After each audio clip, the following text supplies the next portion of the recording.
Welcome back, guys. This is lesson 4.1. So this is our first lesson in the applications of derivatives unit. So let's get cooking talking about rectilinear motion. So rectilinear motion refers to talking about the displacement of an object or the location of an object. And then what happens when you take the derivative of that function. So if we think about an object moving, we can say that its position or displacement is the difference between its starting point and its current location as a function of time. So the example that we're going to look at is hitting a baseball in the air. So in this example, we're going to take this equation and define this equation right here as the displacement of the baseball.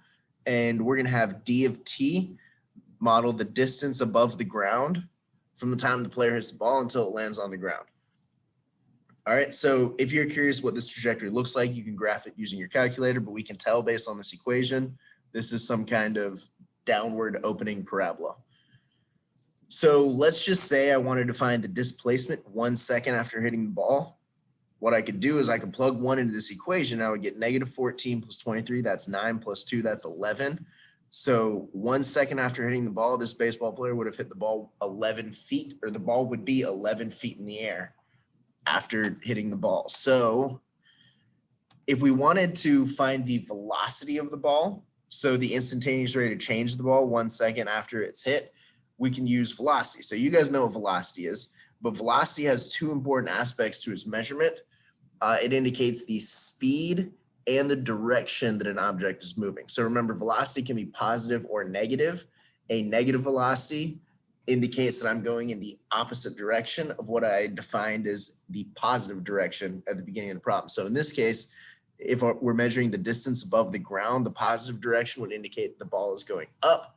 Positive velocity would indicate the ball is going up, and a negative velocity would indicate that the ball is going down back towards the ground. So again, it has two parts, speed and direction. If I want just the speed of something, you take the absolute value of velocity. So whether velocity is positive or negative, its absolute value is its speed, which just tells you how quickly it's moving at that moment in time. All right, so if we, this is what I was just talking about right here. So we can calculate velocity using our displacement formula because velocity is distance over time, right? So if I want to take distance over time, what I can do is I can take the derivative of my function. So if I have my displacement function, my velocity function would be the derivative of the displacement function. So here's an example. We have our displacement function right here.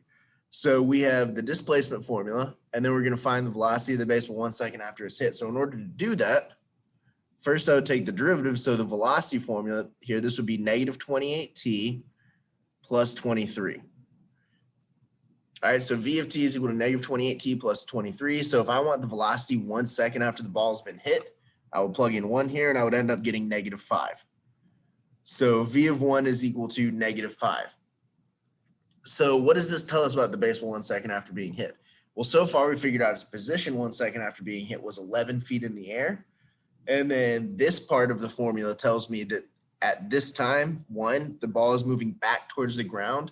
And units are important here because I want to think about the way that I define this. The displacement was defined as the distance above the ground. And then the time is the time in seconds. So the unit here, this would be negative 5 feet per second. So negative 5 feet per second, what that tells us is that 1 second after being hit, the ball is moving back towards the ground at a speed of 5 feet per second. All right, so we've talked about the displacement, we've talked about the velocity. So the next thing that we can find is the acceleration.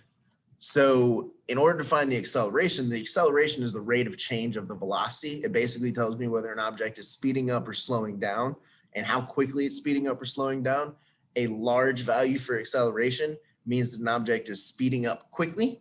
So remember that the key word right here is speeding up quickly, which means this is either doing two things. It's either increasing so it's increasing very quickly, or it is decreasing. So it could look like two different things. It could look like this, I'm going up really quickly, or it could look like this, going down very quickly. All right.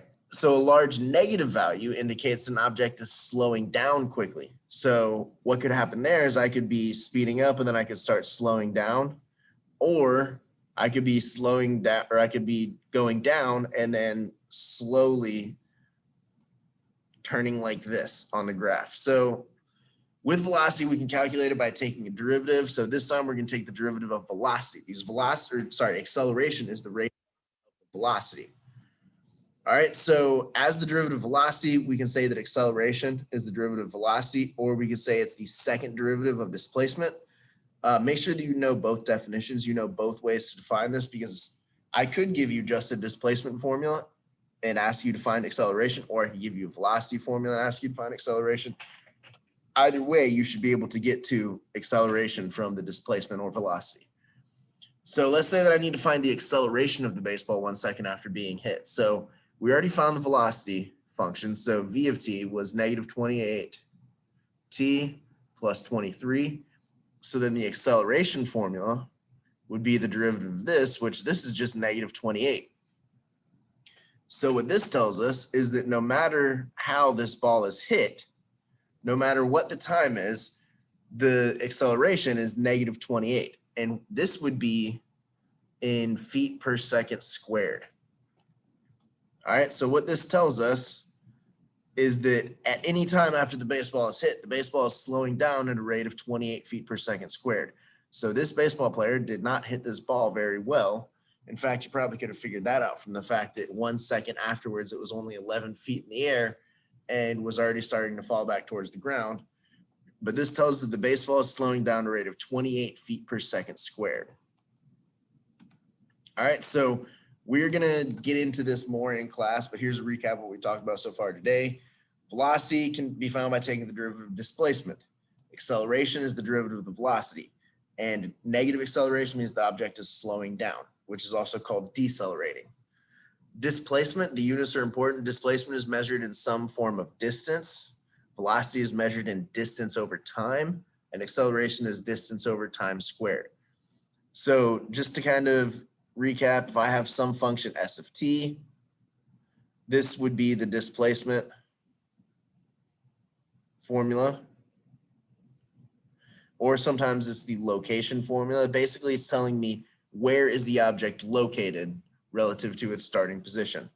Then the derivative of that would give me the velocity equation.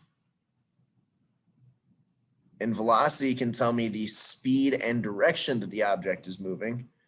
And then the derivative of that, so if I take the second derivative of t, which is equal to the first derivative, or sorry, the second derivative of s, which is the location formula, first derivative of the velocity, that would give me the formula for acceleration.